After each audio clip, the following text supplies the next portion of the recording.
Congress has passed and the government and the president has signed some legislation. One, I guess, would you have supported that legislation that went before Biden, red flag laws and some other things?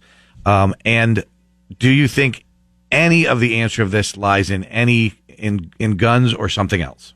All of this is mental health related. All of this is community related. What we see in these mass shootings is the human cost of broken families, addiction, childhood trauma, and a lack of community. So as we have separated from one another, we're no longer going to church together. We're no longer going to the Lions Club together. We don't have community anymore to hold one another accountable and keep each other safe. So as an example, that young man in Uvalde, his record never should have been sealed.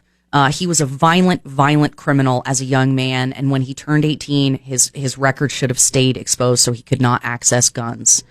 And I'm also against the gun laws that were passed federally. When you're circumventing due process, when you're circumventing constitutional rights like due process, everyone should be very concerned about that. In Vermont, do you not?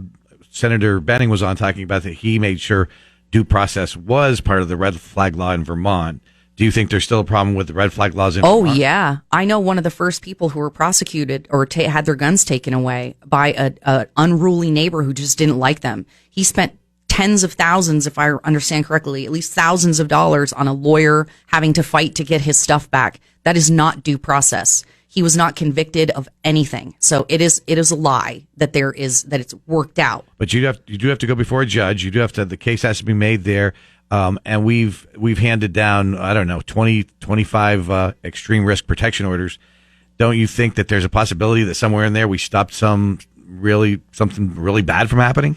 I think that every American should be very concerned when the government says it can circumvent your constitutional rights, period.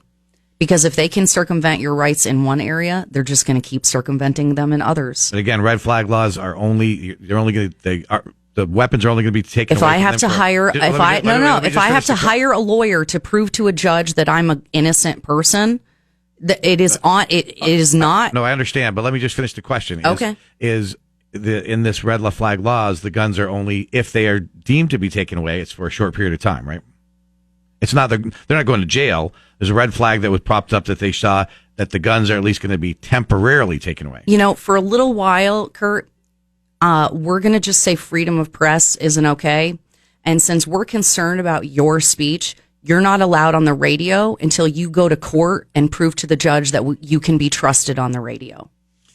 Yeah. How would you like it if? Well, I don't. Okay, I get to ask the questions. I appreciate that. But I'm demonstrating my point, Kurt. I understand the demonstration. I think it's a little bit different with what we've had happen with guns. Words are violence, according to our opponents. Words are violence. Words are danger.